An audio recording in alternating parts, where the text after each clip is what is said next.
聖誕活動日歌唱比賽嘅決賽將會喺12月21號舉行。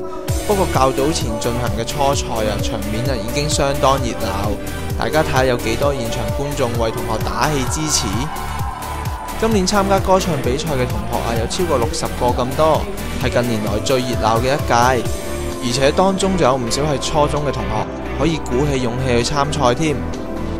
同學參賽嘅歌曲都相當多元化㗎，有快歌啦、慢歌啦、中文歌、英文歌，甚至日文歌都有啊，水準仲相當之高添。比賽係以參賽者嘅音準啦、拍子啦以及颱風去比分嘅。我哋嘅評判周慧冰老師同埋陳藝林老師絞盡腦汁之後終於喺咁多位參賽者之中揀出6位進入最後嘅決賽。我哋不如聽下佢哋嘅表現先啦。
自信這大時代，投入幾番競技賽，曾分開，曾相愛，等待花蕊又跌下來，才洞悉這是戀愛。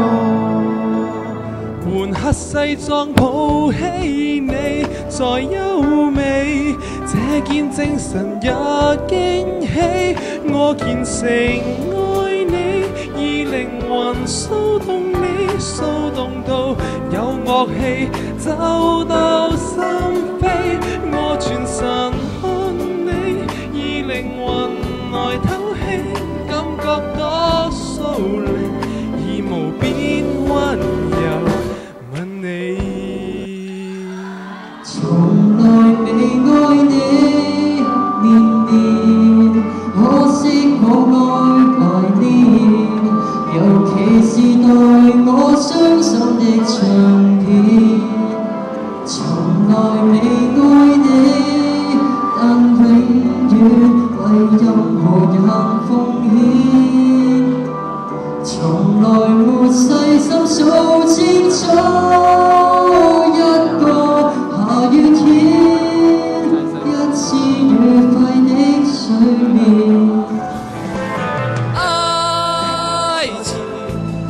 是真的沒有過愛情，這是我想太多。愛情，我是想得過了火，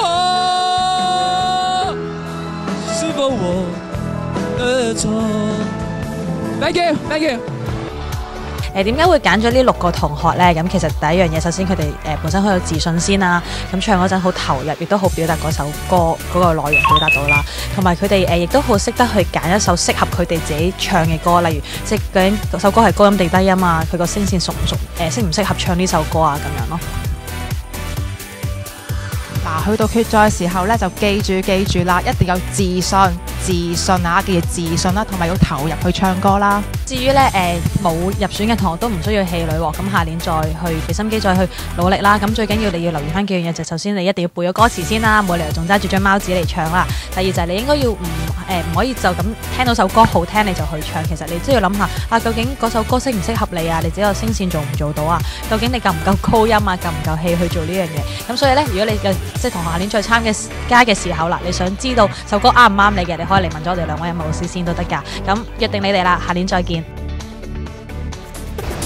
各位參加咗歌唱比賽初賽嘅同學，如果想攞翻你哋嗰日嘅表演片段，可以喺12月21號之前上 NYTV 總部問阿龍攞翻。